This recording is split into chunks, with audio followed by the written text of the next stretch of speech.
everyone. Welcome into Comic Book Women. This is going to be an interesting show because, in honor of Women's Month, we thought it would be fun if the girls and I picked a couple of our personal favorites, whether it be a character, art, or a writer. We wanted to kind of spread the love for all the women out there in this community that make it so great. Before we get started, thank you to Cover Price. All the data that you see during the show does come directly from them, so make sure you use code Nirvana14 to get 1 month of their unlimited membership for 99 cents. And shout out to Bird City Comics. This Friday, we will have Dark Ride by Trish Forstner launching, so make sure that you are subbed to the text line. We are expecting that to sell out, and you want to be notified the second it goes live. All right, girls, you ready to just jump right on in? Let's do it. Let's do this. Let's do it. So to kind of get the conversation going and to kind of, give some history to the show, we wanted to talk a little bit about June Tarp Mills. I think I'm saying that right. Might be Tarpe. Tarp sounds better. She is the creator of Miss Fury, and that was the first female comic heroine. A lot of people, Lucy, I'm looking at you on this one, think that it's Wonder Woman. But in this I don't case, think so. I always thought it was. I always thought it was Wonder Woman. But she got the publication of Miss Fury 6 months before Wonder Woman came out. Did you know that? Yeah, no, there's other stuff too. But yeah. What do you mean? What other stuff? No, I mean before Wonder Woman, there were other stuff before Wonder Woman. See, I always assumed it was her. I'm like, she's the origination of all the females in this wonderful hobby. But yeah, so we have June Tarp Mills. She used the pseudonym Tarp Mills because she was afraid that if people knew she was a female, her character wouldn't be received as well. And Miss Fury happens to be modeled after the real life creator. So she looks like her, she talked like her, had the same personality, which is kind of neat. What do you guys think? It's pretty awesome. Yeah, love it. Cool. Yeah, she had a little cat. So I thought it would be prudent to include Miss Fury #1. This came out in 1942. If you look on the bottom right, that is a panel from one of the comic strips that she did, and it's insanely sexy. I was telling the girls before we went live, for this time period, she was pretty risque with what she was putting out into the world and how she portrayed this character. A Raw went for $77 back in 2022, and then a 1.5. So I'm trying to imagine the condition of a 1.5. Went for $2,160. But there's an asterisk, meaning that it's been longer than 6 months. So you just don't see these that often. Nice. Yes. Catch them while you can. Mm-hmm. Golden Age lovelies, right? I love Golden Age. It's awesome. It's like a piece of history. Literally, yeah. This is 1942. That's incredible to me. The art here is by Alex Schomburg. And yeah, obviously the writer, penciler, and inker were all done by Tarp Mills. Nice. Yeah, good stuff. Very talented lady. Yeah, especially, I mean, she didn't do a whole lot because she ended up having some health problems later down the road. So she wasn't around for as long as I feel like we could have really used her. But what are you gonna do? All right, let's kick off the list. First up, Lucy, this is you. Who's the official first woman to draw Wonder Woman? Because like there was how you were saying like they couldn't say like they drew like they were writing or anything like that. Yeah, so like Trina was. And the funny thing is that the Trina, like a lot of people like they I love Trina Robbins. She she doesn't like that people only go up to her that saying that you did Wonder Woman.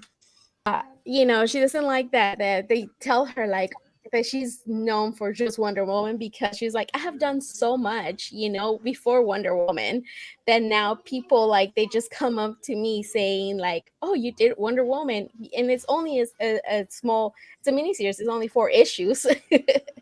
So she's like, yeah, I have done more than that.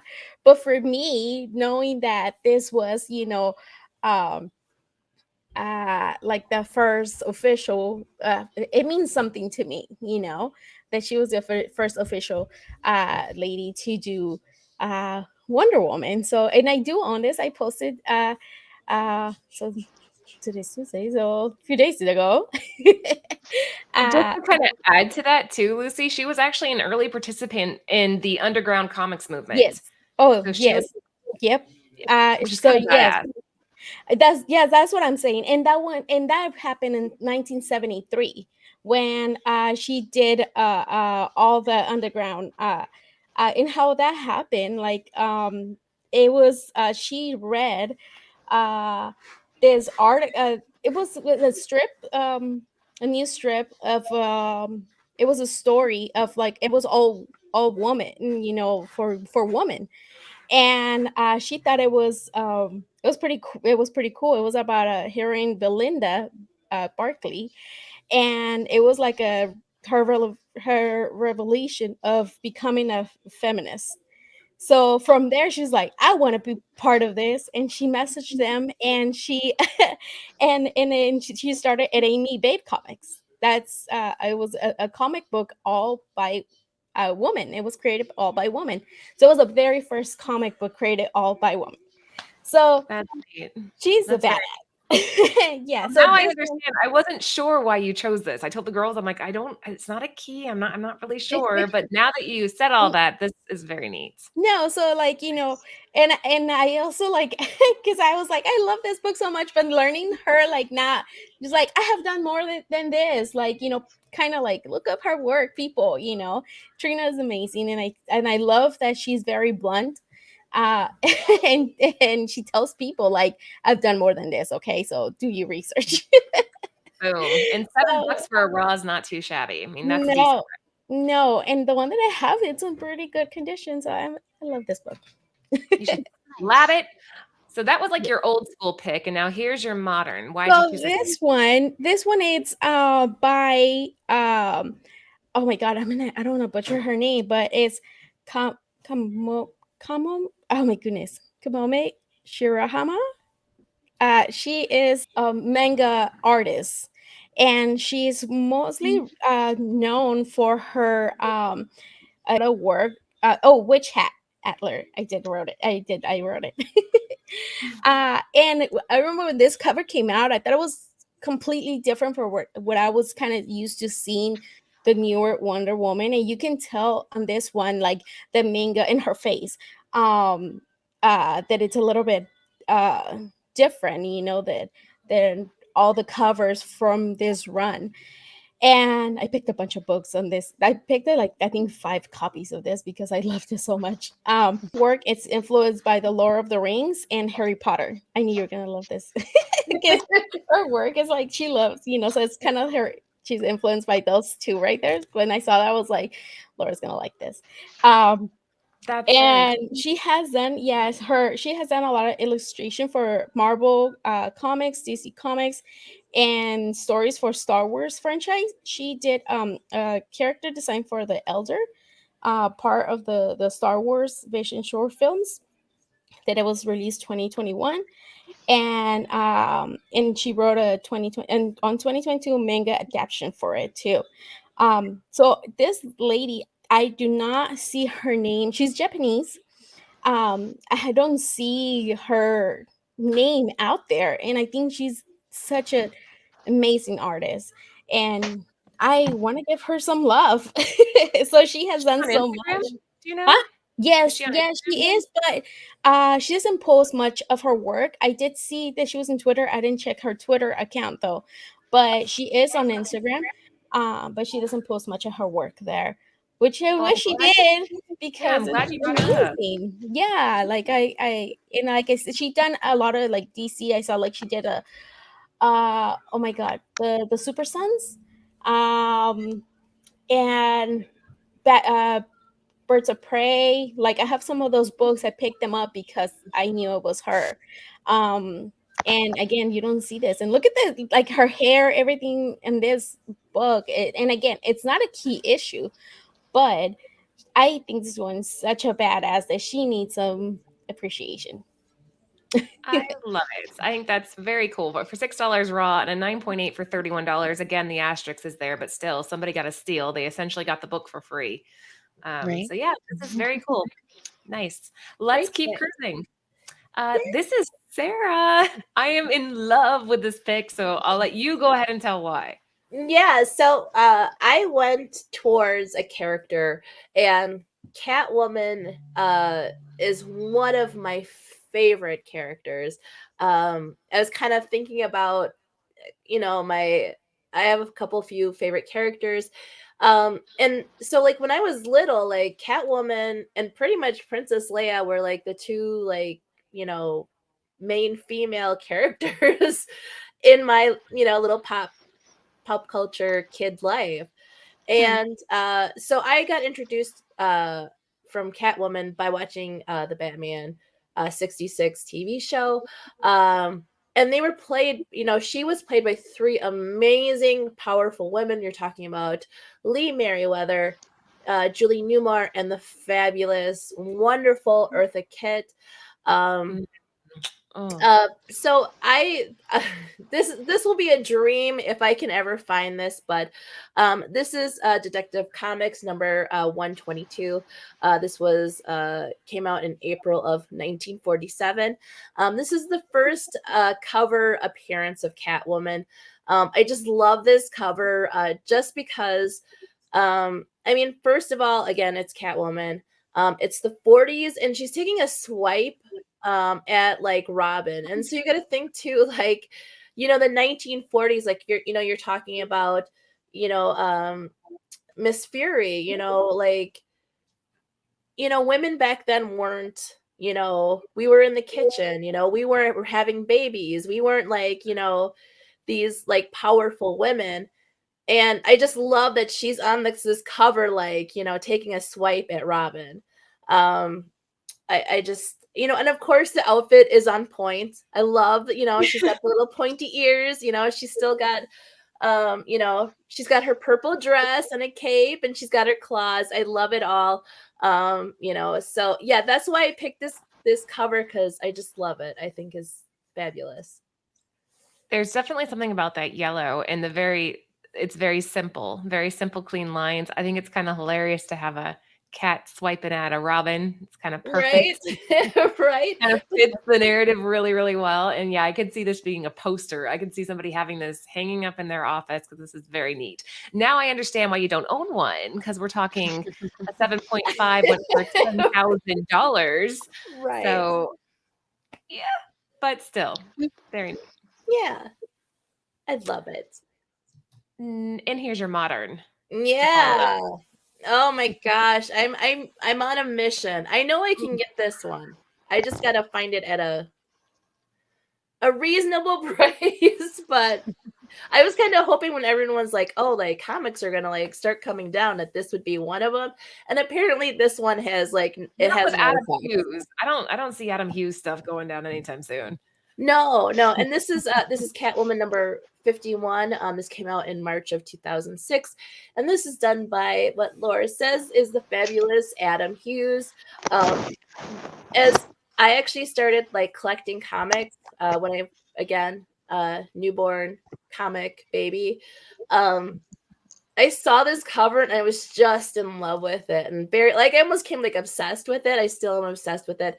I love these like this strong female covers, including like the Jenny Frison Astonishing Ant-Man number 10, where Psylocke Mhm. is like hunched over. I kind of was like attributing to this too. This is a very strong cover, she's captured, right? And even with like the mascara that's running down her face, she looks a little vulnerable, but she's pissed because she's captured. And the other thing about like, background about Catwoman, she's actually the first female villain in the Batman series. So I just love that she is smart, she's sexy, she's confident, but she can still go toe to toe with Batman and the other villains. So my heart will go to Catwoman. So If you can find this out in the wild, I mean, would you okay, I'll put it this way. Would you pay $170 for a near mint, or are you just gonna go ahead and bite the bullet and spend $300 on a 9.8 guaranteed slab? so I passed up. I think it was like a 9.6 or a 9.8 for like 250.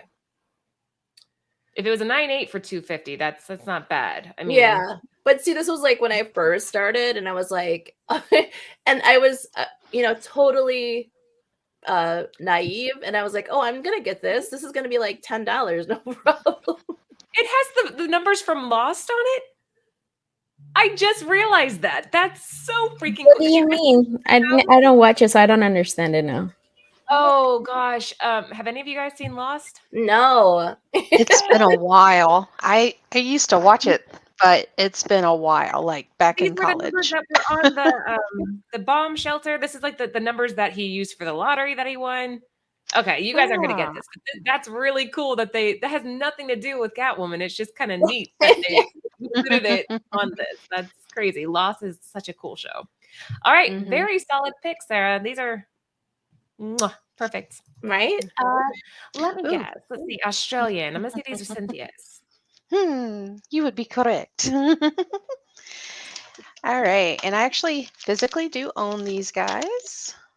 So just to show them off. Nice. So what we have is most people will recognize these as the worn Vampirella magazines. Um, the US one is from January of 1970. And the cover art of this guy is Larry Todd and Vaughn Bode. And as you see on the Australian one, they use the same art, but as you see, they zoomed it out so that it doesn't have that white border. And I really like how that happened because it made it more of a cover. Um, and the one in Australia didn't come out until 1974, so 4 years later. Um, they both include stories that are a little different, though. I was actually looking at these earlier today just to see in comparison, like what stories were the same and which ones were different. The American ones, this was the first time that the Scarlet Letters began, which was a really cool part of the Vampirella magazines because that's where fans could write in and they would get a response and stuff. The, Oh, I thought you meant so- literally like the letters on the book. I was like, haven't they always been read? But that makes more sense. Okay, yeah, continue. so you would open it and like I can't remember if it's first couple pages in, and yeah, it's got 2 pages dedicated to the Scarlet Letters, and it's really neat. And that Oh, became like a regular fan part. But Australia didn't participate in that. So the Australian one does not have the Scarlet Letters in it. But it does still include 8 stories. Each of the ones that came out in Australia did include 8 of the random stories. It would always include one of the vampy fairy tales. Um, but the stories varied. And the stories that are in the American one, they're not the same as the ones in the Australian one. I think there was only 3 stories that I saw that were listed that were the same. hmm. The other ones came from various other Warren books. They were still vampy stories, but wasn't the same ones. Um, but yeah, so I really liked Vampirella. She became kind of an obsession for me, which is why I went with her. And the reason that I chose these guys is the Vampirella Australian one was my first Vampirella international book. I was Um, going to ask you. Okay, that's neat. so yeah, Nostalgia. Intrigue. that's why I had to choose that one, and I was gifted the number 3 US one after I had the Australian one. So I included that one so you could see a difference and with the US one versus the Australian one. But Look yeah, at the pricing too. That's pretty interesting. So we're talking 27.52 plus $20. So $50 raw. Doesn't say much mhm, about the condition on that though. right. But a very good of the American is about $32. So I mean, they Mhm. seem comparable. Very comparable. Now I will say the one book that I got out of Australia, if I remember correctly, I paid like $27 just in shipping alone. So I paid almost as much. I think the book itself I scored for like less than $20, but then again the shipping is what drew that price up further and I got mine like 3 years ago, so it's been a while. Yeah, you should But get it yeah, slab. That could be one of those pieces that you just hold on to for sentimental reasons, like forever. yeah, I want to get it cleaned and pressed, and then we're gonna get it graded. So I was actually Yeah, there's this talking. guy named Red Hood. I know, I know. I was talking to Josh about it earlier. I was like, I need to send Red Hood a couple books so that he can get them done correctly, and so that I can send them off and get good grades. I've got That's a what I'm stack of stuff doing. I need to send him. So Poor Joe. We're I'll gonna be. bury him in books. All right. Next up, when you sent this to me initially, I was like, holy hell. I am a fan of Zerdy. I think his stuff has definitely evolved since his earlier work to where he is now, and you have him working Hmm. for the big two now. But Oh yeah. this is absolutely incredible. Why did you choose this? All right. So the backstory of this book and why it's so sentimental to me. My very first con that I ever attended, Sergi was there in person.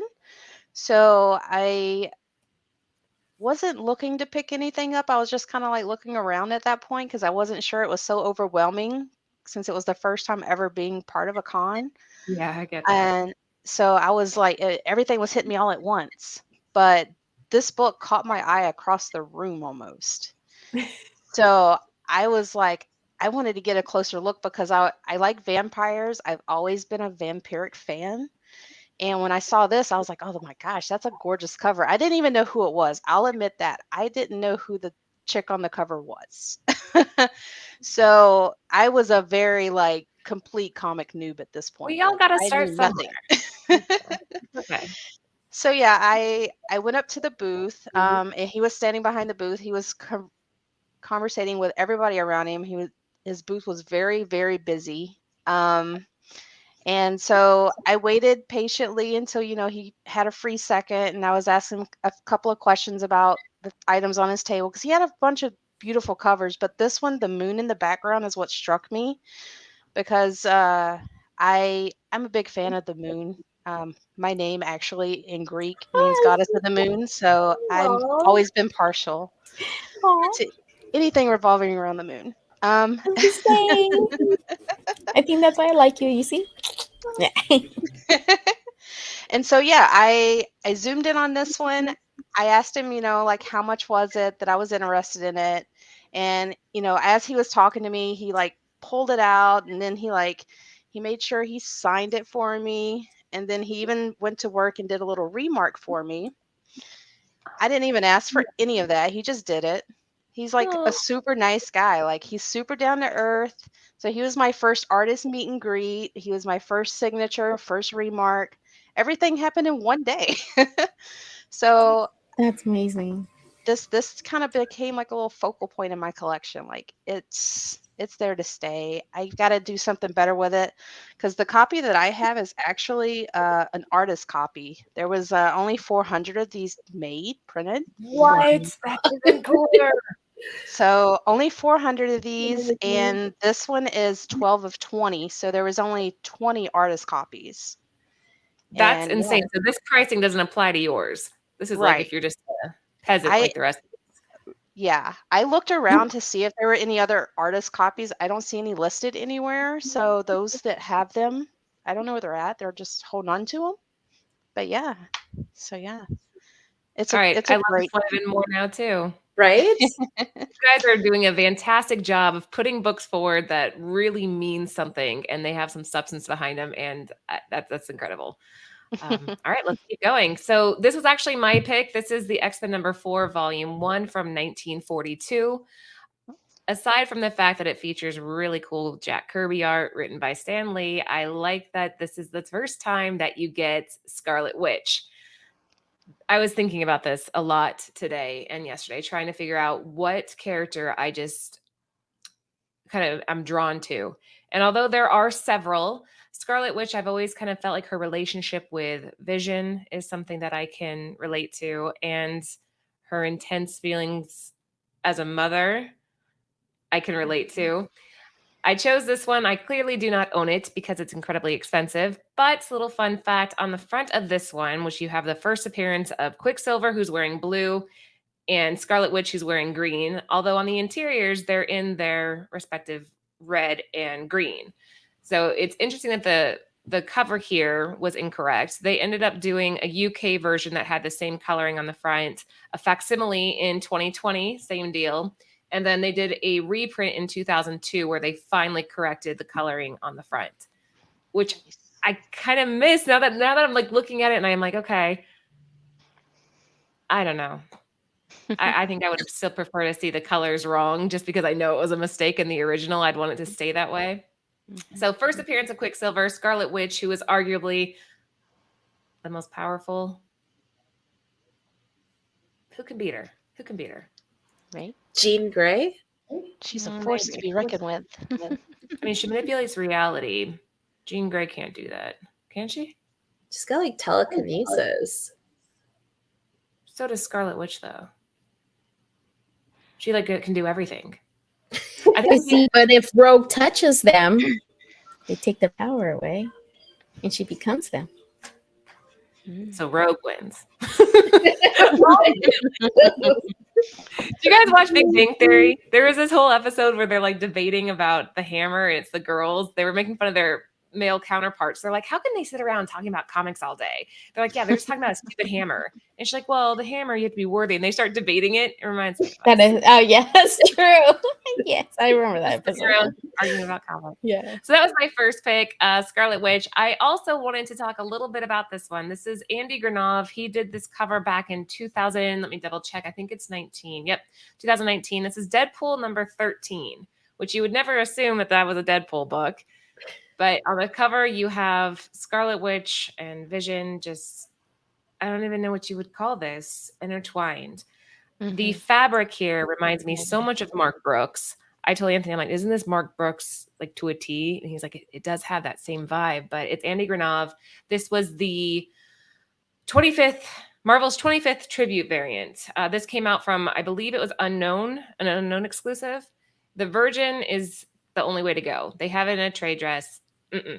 When you have art like this, no trade dress. You take it as is with that perfect black background. I think it's stunning. $30 raw would be worth every single penny if you can find it. A 9.8 sold for $65, but that was way, way long ago. So this was my pick. Isn't this beautiful? This is gorgeous. Yes, love it.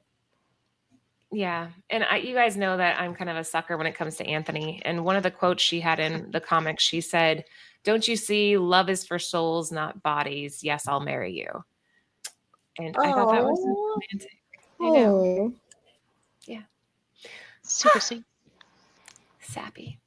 Last but not least, this one I want all of us to weigh in on. I felt like we focused a lot throughout the show on characters and artists, but I wanted to pay tribute to the amazing writers that we have in this community. In this case, with Monstrous, Marjorie Liu and Sana Takeda, who are a team, they create an incredible story that's only enhanced by Takeda's artwork.